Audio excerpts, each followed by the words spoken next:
Hello student, कैसे हैं आप? मैं आशा करती हूँ आप बहुत अच्छे होंगे। तो आज हम पढ़ने वाले हैं डाल्टन एटॉमिक थ्योरी।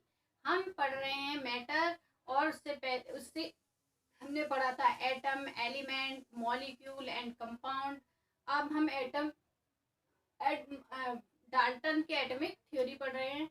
मैं साधना यादव आप सभी को प्रोवाइड करा रही हूँ free education NS by education helper channel पर। इस चैनल को लाइक करें, शेयर करें, सब्सक्राइब करें। चलो अब हम चलते हैं अपने पॉइंट पर। तो आज हम पढ़ रहे हैं डाल्टन एटॉमिक थ्योरी। ठीक है, तो ये थ्योरी है किस पर डिपेंड है उसकी हम बात करते हैं। Based upon law of chemical combination, Dalton atom theory provided an explanation for the law of conservation of mass and law of constant combination। ये जो थ्योरी है वो किस पर? लॉ ऑफ कंजर्वेशन पर, और law of constant law of conservation of mass और law of constant पर डिपेंड है। ठीक है, अब हम बात करते हैं, क्योंकि ये बात हो रही है एटम की, और एटम की बात तो हम पूरा चैप्टर में करते आ रहे हैं काफी टाइम से। तो हम बात कर रहे थे, महर्षि कन्नड़ से शुरू की थी हमने बात। तो वो भी क्या बोल रहे थे हमसे कि जो हमारे एटम है वो कैसे हैं? वो ऐसे पार्टिकल हैं जिन्हें हम देख नहीं सकते लेकिन वो हैं। ठीक है, और वो बहुत ही स्मॉलेस्ट हैं, टिनी पार्टिकल हैं। तो वही इन्होंने क्या किया, जो हमारे डाल्टन साहब हैं, इन्होंने क्या कर दिया कि जितने भी वैज्ञानिक आए थे, रशियन वैज्ञानिक आए थे, हमारे इंडियन वैज्ञानिक आए थे, फिलोसफर आए थे, उनसे जो जो वो बोल के गए उस थ्योरी को सबने एक एक पॉइंट दिया।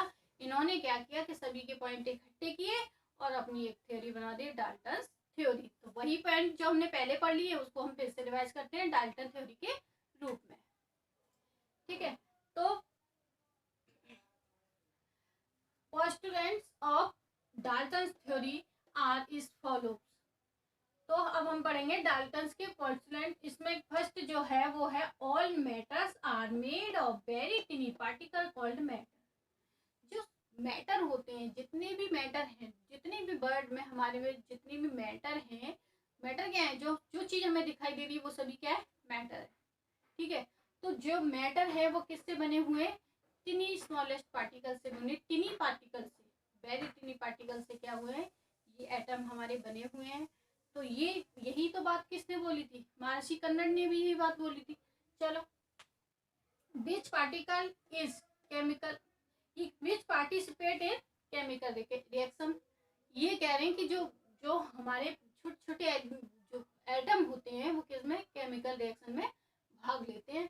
जैसे एलिमेंट ए। अब एलिमेंट किससे बना है? छोटे छोटे एटम से, बहुत सारे छोटे छोटे एटम में इकट्ठे होकर क्या बनाया? एक एलिमेंट बनाया।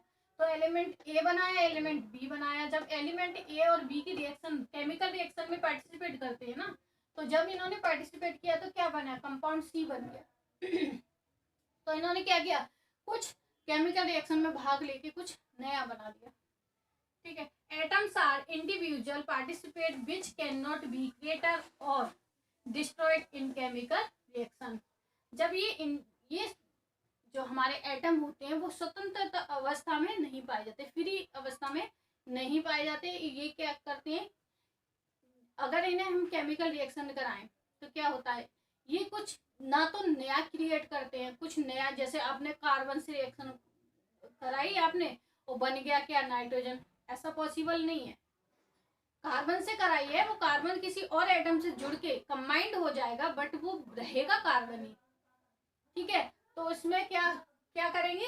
Atoms are individual participant which can not be creator and destroy in chemical reaction. किसी भी रासायनिक अभिक्रिया में ये क्या करते हैं? भाग लेते हैं, लेकिन ये क्या नया कुछ नहीं मतलब नया नहीं बनाते, कोई एलिमेंट फॉर्म नहीं करते नया।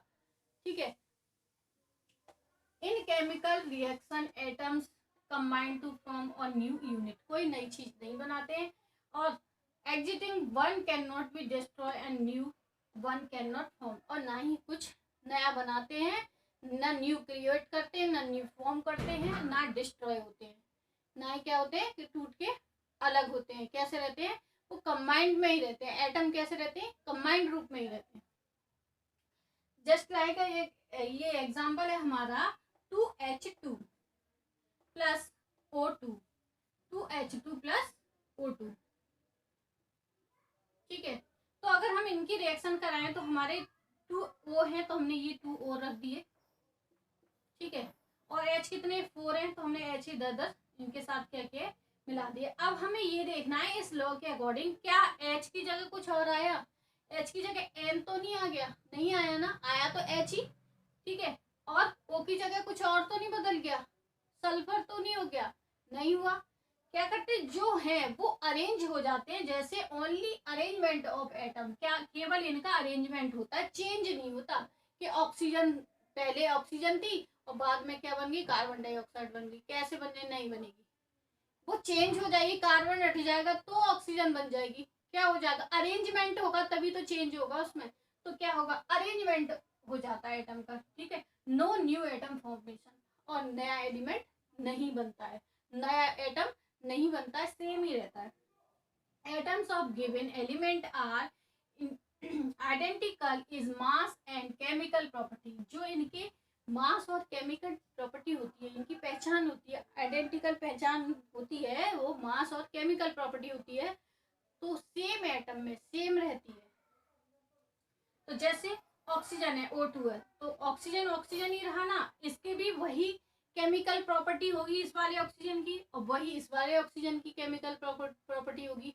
मास इसका भी 16 है, इसका भी 16 है, तो जो इनके मास और केमिकल प्रॉपर्टी होती हैं उनमें कोई चेंज नहीं होता अगर एलिमेंट सेम है तो, क्योंकि उनमें कौन पार्टिसिपेट करा, सेम एटम पार्टिसिपेट करे, इसलिए इनमें कोई चेंज नहीं होता है। अगर हम बात करें देन फोर्थ लॉ था कि then different element have different mass and chemical property, अगर एलिमेंट डिफरेंट है, देखो इसमें हाइड्रोजन है और क्लोरीन है तो ये डिफरेंट हो गए, यहाँ पे ऑक्सीजन दोनों सेम थे, सेम एलिमेंट थे, यहाँ एलिमेंट डिफरेंट है। जब एलिमेंट डिफरेंट होते हैं तो क्या करते हैं, इनके पास जो मास होता है वो भी डिफरेंट होता है, और जो इनका मास होता है वो भी डिफरेंट होता है, और इनकी केमिकल प्रॉपर्टी भी डिफरेंट होती है।